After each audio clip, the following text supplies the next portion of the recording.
সত্যি বলছি গাইস, আমি ওকে ছাড়া থাকতে পারবো না ভাই। থেমে যাওয়া সেই গানে জমে থাকা।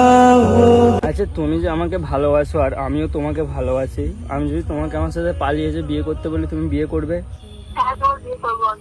ও মন কাঁদে রে কাঁদে রে কাঁদে রে, স্মৃতি মোছে না। দেখো, আমি একটা বিয়েওয়ালা ছেলে আর রিফা আমার বউ, সেটা তুমি ভালোভাবেই জানো। তারপরেও কি তুমি আমার হতে চাও? আমি তোমাকেই বিয়ে করবো। আয় না মন ভাঙায় না, না রাখা কিছু কথা সময়েরই ঝরা পাতা। গাইস, তোমাদের কাছে আজকে এসেছি একটা কথা বলার জন্য, যে কথাটা তোমাদের কাছ থেকে না গোপন রেখেছিলাম। আমি ভেবেছিলাম তোমাদেরকে আমি কোনোদিনই বলবো না, কিন্তু তোমরা টাইটেল, ইন্ট্রো, থাম্বনেল যা দেখেছো সব কিছু ঠিকই দেখেছো। আচ্ছা, আমাকে একটা তোমরা কথা বলো, একটা ছেলের বিয়ে হয়ে যাবার পরে কি তার কোনো ভালোবাসা থাকতে পারে না, বা সে কি কোনো আর একটা মেয়ের সাথে সম্পর্ক যেতে পারে না? আমাকে তোমরা আগে সেটা বলো। আমি একটা মেয়েকে প্রচুর পরিমাণে ভালোবাসি। হ্যাঁ, ঠিকই শুনেছো, রিফা থাকার পরেও আমি একটা অন্য মেয়েকে ভালোবাসি। মন কাঁদে রে কাঁদে রে সেটা রিফা জেনে যায়। রিফা চলে গেছে, ঠিক আছে, ও নেই আমার কাছে, ও ওর মায়ের মায়ের বাড়ি চলে গেছে। ভাঙায় না, যায় না ব্যথা বলা যায়। তো এখন আমি কি করবো, আমি কিছুই বুঝে উঠতে পারছি না। তো আমি আমার একটা বন্ধুকে ডেকেছি। এই বন্ধুটা এই যে সবসময় আমার সাথে ছিল, ক্যামেরা করছে এখন। কিন্তু আজকের এই ভিডিওটা বানানোর আমার মূল কারণ হচ্ছে তোমাদেরকে সব সত্যি কথাগুলো বলা।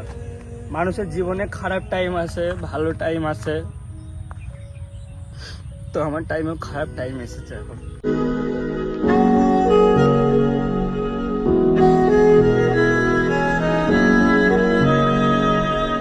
এখন রিফা যেহেতু আমার লাইফ থেকে চলে গেছে, সেটা তার ব্যক্তিগত ব্যাপার। তার হয়তো এই কথাগুলো ভালো লাগেনি, সেই জন্য সে আমার কাছ থেকে চলে গেছে।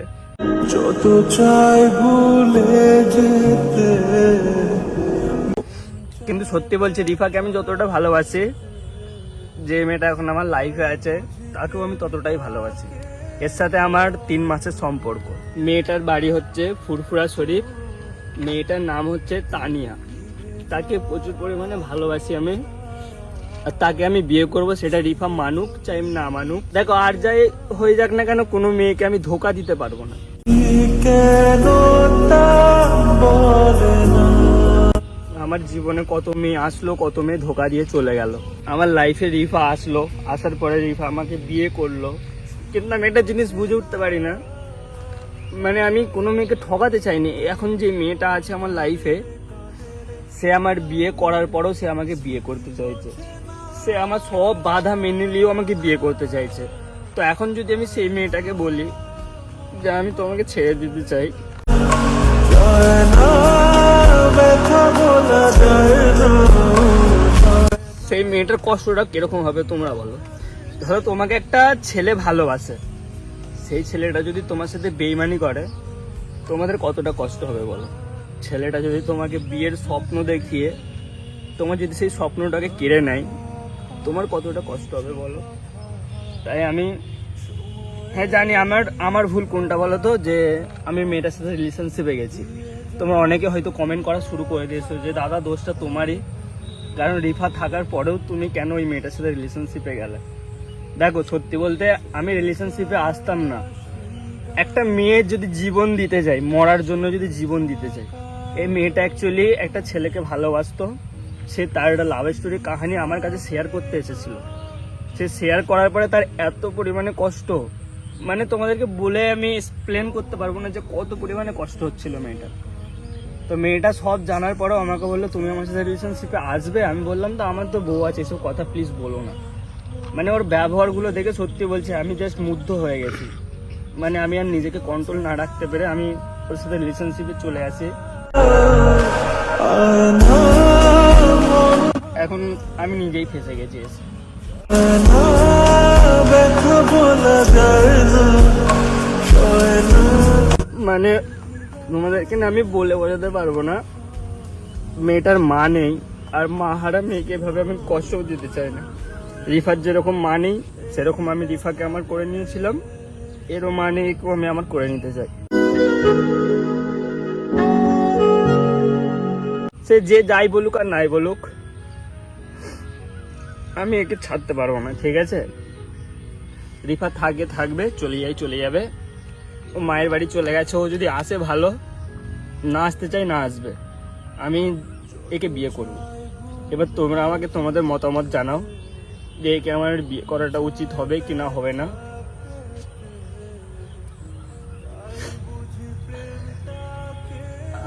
আমার না কিছু ভালো লাগছে না। আমার জীবনে অনেক কাহিনী হয়েছে, তোমরা সবাই প্রায় কম বেশি জানো। কখনো দুঃখ এসেছে, কখনো হাসি এসেছে, কখনো কোনো মেয়ে আমাকে ঠকিয়ে চলে যাচ্ছে, কখনো আবার আমি নিজেই ঠকে যাচ্ছি। মানে অনেক কিছু হয়েছে আমার সাথে। সবগুলো যারা আমার পুরনো সাবস্ক্রাইবার আছো, ভালোবাসার মানুষ আছো, কম বেশি তোমরা সবাই জানবে। তা এখন আমি পুরো একা, রিফা নেই। তোমরা আমাকে এখন সব তোমরা আমার কাছে এখন, তোমরা যেটা বলবে আমি সেটাই করব। দেখো মানে তুমি একটা কথা ভেবে দেখো, তোমার লাইফে যদি কেউ কখনো তোমার সাথে বেইমানি করে, তুমি তাকে কি বলে পরিচয় দেবে? বেইমান বলে পরিচয় দেবে। তো সেই বেইমান শব্দটা না আমি আমার মধ্যে আনতে চাই না, কারণ আমার সাথে অনেকে বেইমানি করে চলে গেছে। তো বেইমানির কষ্টটা না আমি বুঝি। আমি আশা করছি কাউকে কোনোদিন কষ্ট দিতে পারবো না। হ্যাঁ, আমার লাইফে অনেক কষ্ট আসুক, দুঃখ আসুক, আমি সব মাথা পেতে নিতে রাজি আছি, কিন্তু কাউকে কোনোদিন কষ্ট দিতে আমি পারবো না। কারণ যার লাইফে কষ্ট আসে সেই একমাত্র বুঝতে পারে যে কষ্টটা কি জিনিস। থেমে যাওয়া যে মানুষ একবার ধোকা খায় সেই মানুষই বুঝতে পারবে যে ধোকা খাওয়াটা কি জিনিস। একটা মানুষকে যখন ভালোবাসার আশা দেখিয়ে ছেড়ে যায় না, আর যাই হয়ে যাক না কেন, এই জিনিসটা আর থাকে না, ভেঙে চুরমার হয়ে যায়। কিন্তু তারা তো আর বোঝে না যে অপর যে আছে, যাকে আমি ধোকা দিচ্ছি, তার কি হবে। তো সব শেষে আমি তোমাদের কাছে একটা কথা বলতে চাই, তোমরা জাস্ট আমাকে বলো যে এখন আমার কি করা দরকার। আমার কিছু ভালো লাগছে না, আমি কাউকে কিছু বলে বোঝাতে পারছি না। যাকে যা বলছি সবাই একটা কথাই বলছে যে তোর যা ভালো লাগে করবে যা, আমরা তোর মধ্যে নেই। এমনকি রিফা আমার কথাটাও শুনলো না। ওকে আমি বোঝানোর চেষ্টা করলাম, দেখো তুমি আছো তো কি হয়েছে, সেও আসবে, সে থাকবে, তুমি যেরকম ভাবে তাকে চালাবে সে তোমার কথা অনুযায়ী চলবে। ওর একটাই কথা, একটাই যে না আমি থাকবো না। এবারে তোমরা আমাকে বলো, ও যখন বলছে আমি থাকবো না, আমি শুনবো না তোমার কোনো কথা, তাহলে আমি এখন কি করতে পারি বলো? যাই হোক, আমি সব কিছু তোমাদের উপরে ছেড়ে দিলাম, তোমরা যেটা বলবে আমি সেটাই করতে রাজি। তোমাদের কমেন্ট আমি দেখবো, তোমাদের কমেন্ট অনুযায়ী আমি চলবো।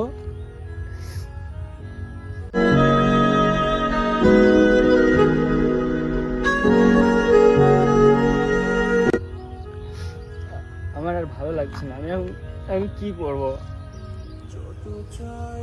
এই জায়গাটাতে আমি এখন যেই জায়গাটায় আছি, প্রায় এখানে আমি দুপুরবেলা থেকে আছি, ঠিক আছে? একা ছিলাম, তারপরে বিকালের টাইমে এই বন্ধুটাকে আমি ডাকলাম। যাই হোক, আমাকে মাফ করে দিও গাইস যদি আমি কোনো ভুল করে থাকি, আর তোমরা কমেন্টে সবার মতামত জানিও। বাকি দেখা যাক কতদূর কি হয়, আমি তোমাদেরকে সব জানাবো। তোমরা আমাকে যেটা বলবে আমি সেটা করব। তোমরা যদি বলো যে দাদা রিফাদিকে ফিরিয়ে নিয়ে চলে আসো, তাহলে আমি নিয়ে আসবো। আর তোমরা যদি বলো না দাদা একটা মেয়ের মনে কষ্ট দিও না, তাকে যখন তুমি ভালোবেসেছো, সে যখন তোমাকে ভালোবাসে তাকেও তুমি বিয়ে করে নাও, তাহলে আমি তোমাদের কথা শুনবো। আমি দেখতে চাই যে আমার মনের মতো মানুষ কে কে আছো, কারণ একটা মেয়েকে কষ্ট দিয়ে ধোকা দিয়ে ঠিক নয়, ঠিক আছে? ভালো থেকো সবাই, আমি আর কিছু বলতে চাই না, আমার আর কিছু ভালো লাগছে না। ক্যামেরা বন্ধ করতে।